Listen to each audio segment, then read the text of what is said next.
Getting into the Hall of Fame for most coaches is a far-fetched goal, but for a select few, it is a lifelong achievement. Seth Golden previews the upcoming induction of Prosper baseball coach Rick Carpenter later in the show. With the end of the year approaching quickly, it's getting to that time for seniors and even juniors to start prepping for college. Seth Golden has some tips later in the show.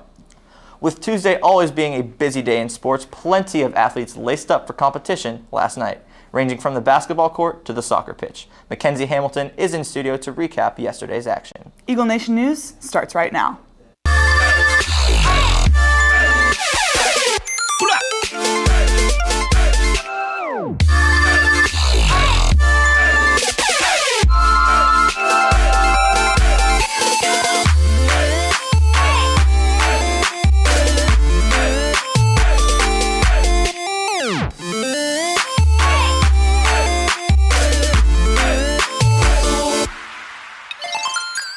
Good morning, Prosper High School. Today is Wednesday, January 11th. I'm Brandon Bonaparte. And I'm Abby Smith. Let's start with today's top stories.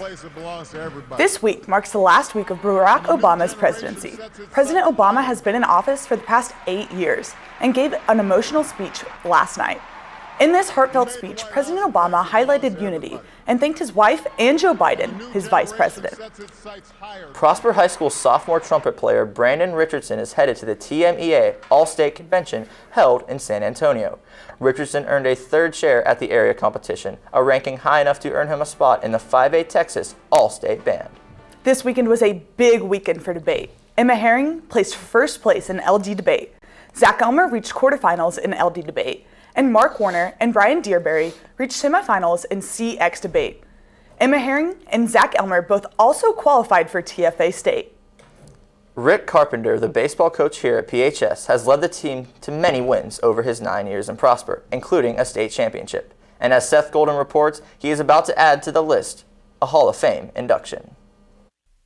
6 o'clock on Thursday, January 12th, will mark history as Coach Rick Carpenter, head baseball coach at Prosper High School, will be at the Waco Convention Center located in Waco, Texas, receiving an induction to the Texas High School Baseball Coaches Association Hall of Fame. I am a goal-oriented person, but I'm not, psycho about it. I don't write it down in a book and put it in a frame or something like that. I just had really 3 basic goals. I wanted to win a state championship, win 500 games, and be inducted into this Hall of Fame.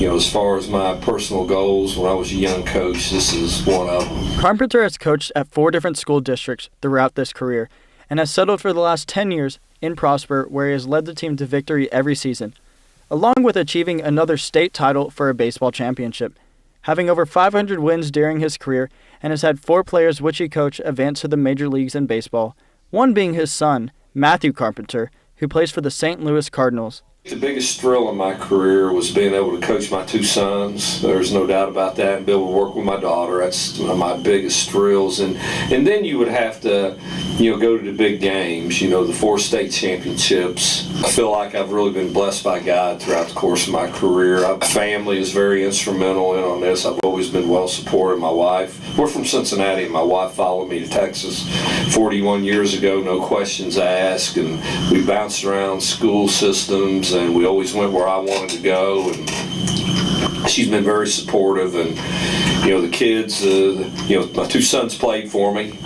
My daughter, I got a chance to work with her. They have followed me throughout the course of all this and been very supportive.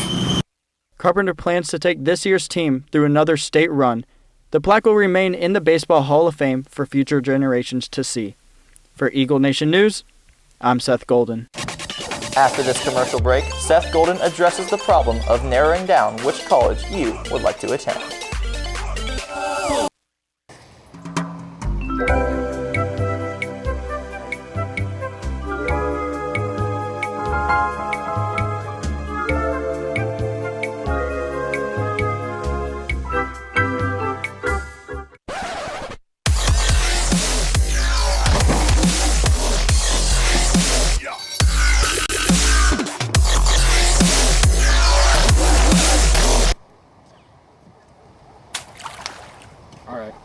Narrowing down the right college can be difficult. Choosing between small or big schools, in-state or out-of-state, can be overwhelming. Seth Golden reports on how to make it easier to choose the right school for you. Hi, I'm Seth Golden. You're Ian and College Reporter. Many seniors are being accepted in different colleges right now and aren't sure which one to choose. Today, we will be going over how to narrow down your college options. Make sure you know whether you want to stay somewhere closer to home or go somewhere farther away. Also on the topic of where you'd like to go, make sure you keep weather in mind because many people aren't accustomed to the Minnesota blizzards or the Texas heat. Although Hannah Dennis lets us know that's for sure not happening right now. Talk to your counselor to help with narrowing down choices and about scholarship opportunities to the college you are looking into. Another thing for you to consider is what you're planning to major in and whether a college that you're wanting to go to is strong in that, because that may affect whether you decide to go to that college or not. Tuition, books, and dorm. What do they all have in common? They all cost a whole lot of this. Prices for every college vary, and this may affect your decision on whether you're able to go there or not. Lastly is the size of the college and the activities available at the college. Some students may want to go to a school with bigger classrooms. And some students may want to go to a college with a smaller classroom. Oftentimes students want to go to a college where they're surrounded by people that are into the same things they are. You may want to go to a school with a D1 sports program, and other students may want to go to a college with a big religious base. And all these ideas should factor into narrowing down your college choices. And for Eagle Nation News, I'm Seth Golden. Now let's send it over to Ethan Burden with your daily social media update. Welcome back, everyone. My name is Ethan Burden here with your daily dose of social media. Today we'll start off with somewhat shocking news. British war correspondent Claire Hollingworth, who broke the news that World War II had started, passed away yesterday, January 10th, 2017, at the age of 105. Also, as Abby said, already last night Obama gave his emotional farewell address in Chicago, where his journey to the White House began. But on a lighter note, Kanye was recently found showing his love to Kim with an air freshener of her in his car. So it turns out Kanye doesn't love only himself. Moving on to something that I'm going to bring back for a while, polls. Yes, today after school I will be running a poll on the ENN Twitter. Make sure you're following our Twitter at Eagle Nation News. If you're not already, what are you doing? Get on Twitter now and follow our account. And turn on our post notifications for live updates, giveaways, polls, and more. Well, that's all I have for you today. For Eagle Nation News, I'm Ethan Burden, and today is National Step in a Puddle and Splash Your Friends Day. After this commercial break, Hannah Dennis is in studio with your 3-day weather forecast. Anyone interested in trying out for baseball must attend a mandatory meeting on Tuesday, January 17th at 4 p.m. in the boys' meeting room in the MPF. Contact Coach Carpenter if you cannot attend for any reason. The Interact Club meets Wednesday after school in Mr. McCall's classroom. The National Art Honor Society will have a mandatory meeting in the LGI at 4 p.m. on Thursday, January 12th. Please fill out an absence form if you cannot attend.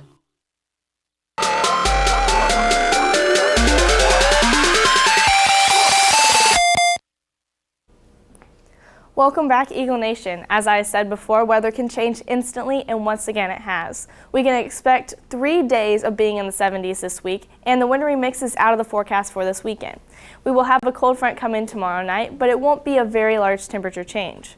Now on to the 3-day forecast. Today the high reaches 78, which is very close to the 80s. It will still be fairly windy with the winds reaching 15 to 20 miles per hour. The clouds will be increasing overnight to get ready for all the rain we will receive this weekend. Tomorrow the high reaches 74, which marks the 3rd day of being in the 70s. Throughout the day we have a 20% chance of rain, which will go up overnight as the cold front moves in. Like I said earlier, the temperature change will not be very big at all. Friday, the high reaches 64, and we have a 50% chance of rain throughout the day. Now, since this rain is coming from the cold front, we do have the possibility of thunderstorms in the forecast. Looking towards the weekend, it doesn't look like we will hit the 40s, but that can change if the cold front that moves through is bigger than we expected. Sunday, we have a chance of thunderstorms, and so far it shouldn't be severe. Now, we will have a chance of rain at the start of next week, but the rain should go away by Monday night. Next week, we will take a chilly start, but with these roller coaster temperatures, we might hit the high 70s once again. I'm Hannah Dennis, and Oklahoma is expected to receive an ice storm by the end of this week. After this commercial break, Mackenzie Hamilton is in studio to recap yesterday's sporting events.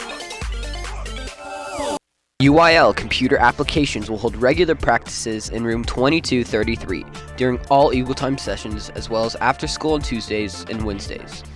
Anyone who's interested in joining UIL current events should see Miss Cates in room 2232 for details by Friday. Students interested in volunteering with Special Olympics should attend the Meet in the Middle meeting this Thursday in room 1014 during all lunches.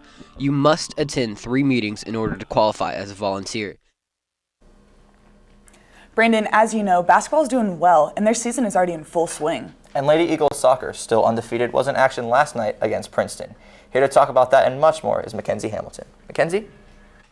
Thank you. Last night was a successful night for the Eagles, taking a total of 3 wins at home. First, Prosper's basketball teams hit the court, hosting Carrollton Creekview in the Eagles' Nest.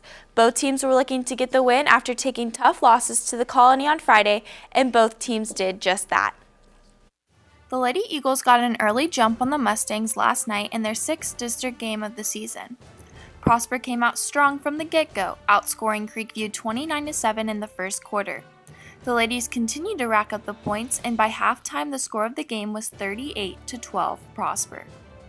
In the third quarter, the Eagles scored a total of 22 points, and then in the fourth they wrapped up the game with 11, making the final score 71-28 Prosper. Bailey Lightfoot led the team with 16 points, and Mackenzie Hewitt followed close behind with 15. The Eagles took the court next, looking to follow up on the girls' win with a win of their own. The boys quickly grabbed the lead at half, scoring 20 points in the first quarter and 11 in the second, making the score going into the second half 31-23 Prosper. The boys then had a total of 38 points in the second half, taking the game 69-56. Josh Davis led the team with 25 points, and Tavern White followed with 14. Overall, the team improved their record to 14-6. The Lady Eagles soccer team hosted Princeton last night in their first home game of the year. Prosper took the game 5-1 with 3 goals from Kat Rogers and 2 from Cameron Larson. Tomorrow night on Thursday, the boys soccer team will be traveling to Denton Ryan High School for their first game in their tournament. They will play at 6 o'clock against Frisco High School. Wrestling will be traveling to Wakeland for their duel against the Wolverines. Boys start at 6 and girls start at 7 on Thursday. That's all I have for you today. For Eagle Nation Sports, I'm Mackenzie Hamilton. Back to you guys at the desk. Thank you, Mackenzie. Now here are some final announcements. It is almost time for the 15th annual Boys Volleyball Tournament for all classes. Boys need to see your class president for tryout info and sign up. The entry fee for both players and coaches is $5 and should be paid before your name can go on the roster. Practices are mandatory. The ASVAB test is January 20th at 8:20 a.m. The ASVAB Armed Services Vocational Aptitude and Battery Test is a federally funded program with zero cost to the student. The program is designed to help students make career decisions for after high school. It can be used by students contemplating college, tech school, immediate employment, or military service. Eligible students are 10th, 11th, and 12th graders. If interested, sign up with Ms. Benavides in the Counseling Center. The deadline to sign up is January 17th. And real quick, before we conclude the show, hot off the press, the girls cheer team has advanced to the finals of the UIL cheer competition. The girls are currently in 3rd place out of 111 teams. Only the top 20 advance to finals. The competition resumes at 2:24 today. Well, that's all I have for you today. For Eagle Nation News, I'm Brandon Bonaparte. And I'm Abby Smith. Live long and prosper.